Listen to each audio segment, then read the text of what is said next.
जय हिंद साथियों। आज हम आपको अपने देश के दो लुटेरे और देश को खोखला करने वालों की कहानी सुनाते हैं। वो कहे क्या थे और किए क्या है, तो सुनिएगा। दो लाइनों में आपको सुनाते हैं। कहते हैं, दवाई भी बेच दी, पढ़ाई भी बेच दी। दवाई भी बेच दी, पढ़ाई भी बेच दी। बेचत थे चाय पहले। चाय का नाम लेते ही तो चाय का स्वाद आप लोग को मिल ही गया होगा।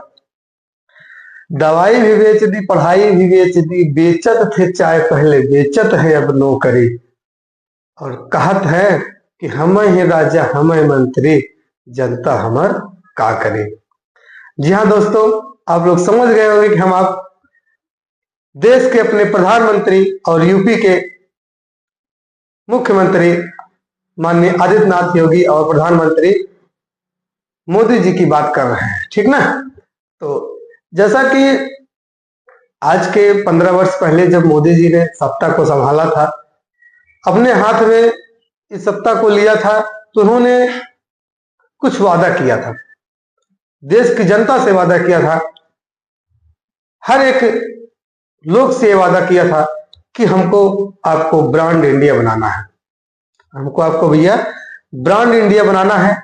ब्रांड इंडिया का मतलब क्या है? ब्रांड इंडिया का मतलब आप लोग समझते हैं? आपको ब्रांड इंडिया का मतलब बताते हैं।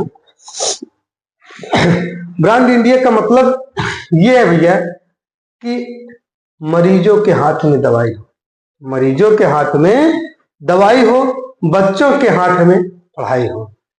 मरीजों के हाथ में दवाई, बच्चों के हाथ में पढ़ाई, और बेरोजगारों के हाथ में कमाई, और किसानों के हाथ में खेत की दवाई।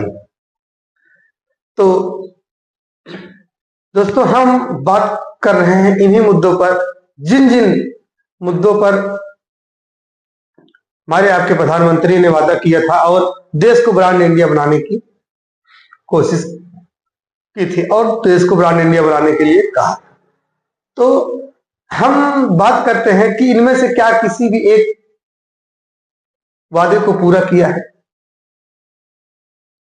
आजकल कहीं भी किसी भी, अगर हम बात करते हैं दवाई की, तो अगर हम आप गरीब किसी हॉस्पिटल में अपने घर के बूढ़ बुजुर्ग या किसी भी पर्सन को एडमिट कर देते हैं, तो कोई ये गारंटी नहीं होती है कि वो बचा ही लेंगे।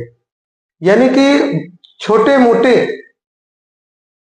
दुखों में भी हमारे आपके लोगों की, हमारे आपके घरों की वालों की जान चल जाती है, लेकिन इनसे उनको कुछ नहीं लेना देना है, क्योंकि हमारी आपकी जान तो सस्ती है ना। उनको ऐसा लगता है कि हमारी जान की कीमत कुछ नहीं है। उनकी नजर में तो लाखों करोड़ों लोग मर रहे हैं, वैसे हम आप भी हैं। उनकी नजर में हम आप लोग क्या हैं? बस वही 1,500 रुपए पर वोट देने वाले और एक खंभा दारू मिल जाए। समझ रहे बात को? उनकी नजर हमारी आपकी इतनी ही अहमियत है और कुछ नहीं। तो उन्होंने एक भी ऐसा हॉस्पिटल नहीं बनवाया गवर्नमेंट कि जिसमें उनका खुद इलाज हो सके। आज भी अगर वो बीमार पड़ जाएं तो गवर्नमेंट हॉस्पिटल में उनको एडमिट किया जाएगा, क्योंकि उन्होंने कोई गवर्नमेंट हॉस्पिटल ऐसा बनवाया नहीं कि जिन पर विश्वास हो कि उनको खुद बचा सके। फिर अगर हम बात करें भैया बच्चों के हाथ में पढ़ाई वाला मुद्दा, तो इस पर तो ना बात करें तभी ठीक है, क्योंकि उन्होंने पढ़ाई की बात तो छोड़ो, जितने भी स्कूल थे गांव के विद्यालयों को बंद करने की घोषणा कर दी। विद्यालय बंद भी हो गए। छोटे छोटे बच्चे अपना विद्यालय जाया करते थे और पढ़ते लिखते थे, विद्यालय को बंद कर दिए। कहां से बच्चे पढ़ेंगे? अगर हम बात करते हैं कि प्राइवेट स्कूलों की, तो आपको सही सही बात बता दें, अगर प्राइवेट स्कूल ना होता ना, तो हमारा भारत देश आज रोड पर पहुंच जाता, क्योंकि प्राइवेट स्कूलों की ही देन है जो हमारा देश आगे बढ़ रहा है। बच्चे पढ़ लिख पा रहे हैं, लेकिन बात यह है कि प्राइवेट स्कूलों में पढ़ कौन पा रहे हैं? हमारे आपके घर के मजदूर के बच्चे थोड़ी ना प्राइवेट स्कूलों में पढ़ पाएंगे, क्योंकि वहां की इतनी फीस है कि हम आप बिल्कुल अफोर्ड नहीं कर पाते। अगर आपको अपने जिले के एक अच्छे से अच्छे विद्यालय में एडमिशन ले करवाना है बच्चों को, तो आपकी हिम्मत नहीं, क्योंकि 5 से 6 हजार हर मंथ उनका फीस बन जाएगा। आप उतने में अपना घर खर्च चलाएं या फिर विद्यालय में बच्चे की फीस भरें। तो भैया पढ़ाई के नाम पर तो ये सरकार तो बिल्कुल ना के बराबर काम की है, एक भी विद्यालय बिल्कुल नहीं बनवाई। फिर बात करते हैं रोजगार की। तो भैया रोजगार में तो इन्होंने क्या बताया रोजगार के बारे में। रोजगार में तो इन्होंने हमारा पूरा प्राइवेटाइजेशन ला दिया, पूरा का पूरा अंबानी अडानी को सब बेचकर फुर्सत हो गए। फिर अगर बात करते हैं हम किसानों को खेत की दवाइयों की, तो इसकी बात तो ना ही करें, क्योंकि हम देख रहे हैं भैया दिन दिन भर किसान खाद के लिए गोदामों में लाइन लगाए हुए हैं। पता लगा आज गोदाम खुले है कि नहीं, खुली है तो पता लगा आज आपको मिलेगी नहीं, अब आप आइए अगले दिन। किसान दिन दिन भर अपना टाइम बेकार कर रहा है, उसको पता लगा खाद मिल ही नहीं रही है, कीटनाशक दवा मिल ही नहीं रही। तो भैया हम ही नहीं, हम पूरे भारत देश की तरफ से हम माननीय प्रधानमंत्री जी से प्रश्न करते हैं कि आप अपने इस ब्रांड इंडिया वाले एक भी वादे को पूरा किया है क्या? अगर किया है तो आप बिल्कुल उसका जवाब दीजिए। ये वीडियो इतना शेयर करिए, आप लोग इतना शेयर करिए कि माननीय प्रधानमंत्री जी तक पहुंचना चाहिए। तो जी हाँ दोस्तों, अगर हम आगे बात करें तो बात हो रही थी हमारे आपके किसानों पर। तो किसानों की बात तो हम लोग बिल्कुल भैया ना ही करें, क्योंकि किसानों को तो बिल्कुल कुछ मिल नहीं रहा है। हाँ एक बात है, किसान अनाज उगाते बहुत है, रात दिन मेहनत करके जो भी घर में जमा पूंजी रहता है थोड़ा बहुत, उससे अनाज उगाते तो बहुत है, लेकिन पेट भरने के लिए 5 किलो राशन की लाइन में लग जाते हैं। सोचो वो इतना अनाज उगाए हैं, अगर चाहे तो 2-4 परिवार साल भर खिला सकते हैं, लेकिन उनको पेट भरने तक का राशन नहीं बचता है। इतना महंगाई हो गई है, उनके अनाज की सही कीमत नहीं मिल रही है,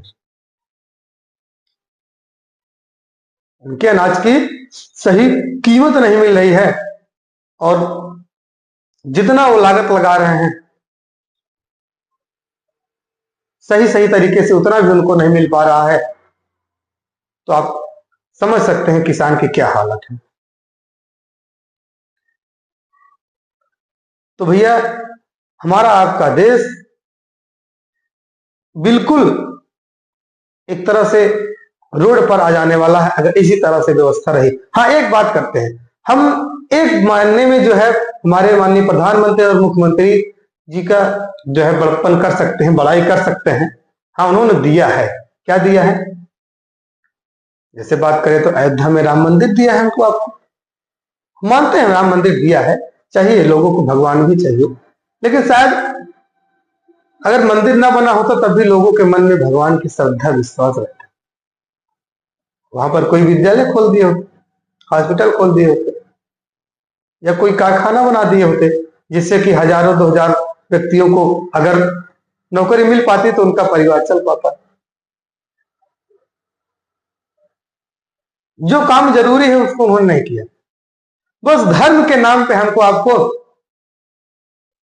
त्रिशूल थमा दिया, तलवार थमा दिया, चले हम आप लोग धर्म के नाम पर, धर्म बचाने के नाम पर लड़ते रहें, करते रहें, मरते रहें और कोर्ट कचहरी के चक्कर काटते रहें, और इसी में पिस पिस करके हमारी आपकी जिंदगी